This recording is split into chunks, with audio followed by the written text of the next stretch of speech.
Yes, so I'll be brief.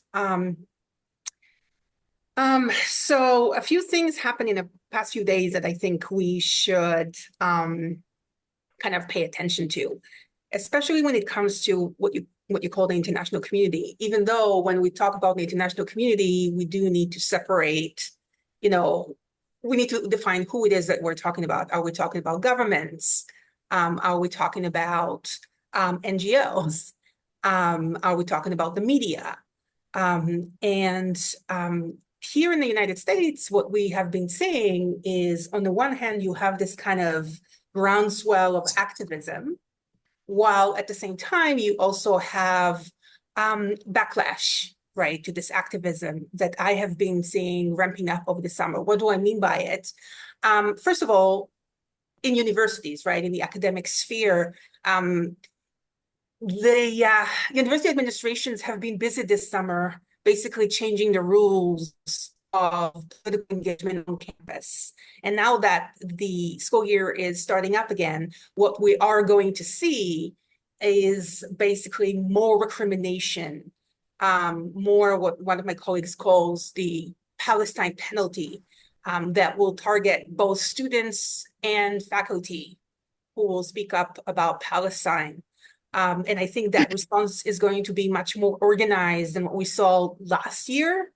So that's sort of one thing that we need to pay attention to, right? The beginning of the school year and what that might entail. The other thing is, of course, the looming US election. What we saw at the DNC last week is, on the one hand, we saw the complete silencing of Palestinian Americans, and their erasure, right, from this so-called Big Ten celebration of diversity. But at the same time, we actually heard growing voices to include the Palestinian American, even from certain corners of the Democratic Party that I never expected to ask or to kind of agree that the Palestinians should be on stage. And I think I see that as a good sign.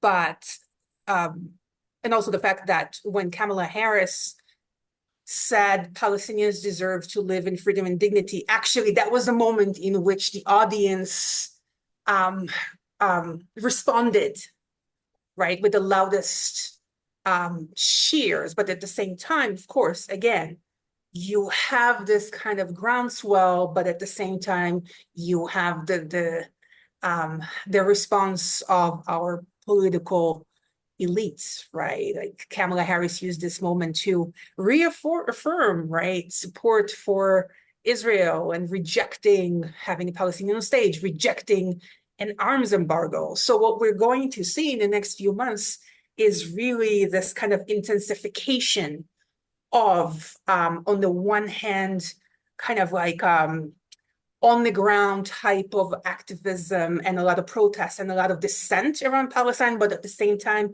you're going to see, unfortunately, I think, a lot of more organized response and recrimination and silencing by, our political elites, by academic elites, and so on. That's what I want to start with. I mean, if we can just pose a question here, Dr. Noah, about, I mean, the essence of what you're saying is that you think that this Democratic Party conference was something like a disappointment for the Palestinian cause, or it's more than something like a vague situation, I mean, taking consideration that what's going to happen in the elections? It's kind of hard to say. So you have a few things here. One is that you definitely have more visibility for Palestinians and Palestinian rights within the Democratic Party. Yes. But Like I said, with that comes, of course, the repression, right? By the Democratic, what I call, I can't call it Democratic leadership of the Democratic Party.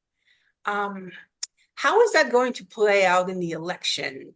That's a good question because, of course, now you have very justifiably a lot of anger among Palestinian Americans, Arab Americans, Muslim Americans, and people are trying to kind of strategize whether they should, abandon Harris, as in like just not vote for Harris, vote for a third party, which I think would be a mistake, and so on. I'm not sure that we're going to have to see in the next few weeks. Just also remember that the political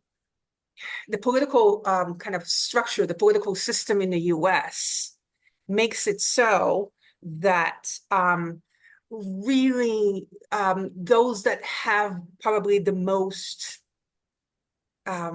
leverage are those who are in particular states. So, for example, here in Massachusetts, where I am, it doesn't matter, right? The state is going to go blue no matter what. But it's a question of what's going to happen in a place like Michigan in particular,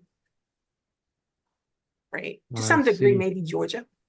Some hopefully we'll have some positive return for the people of Gaza at the end of the day. Thank you very much, Dr. Noah.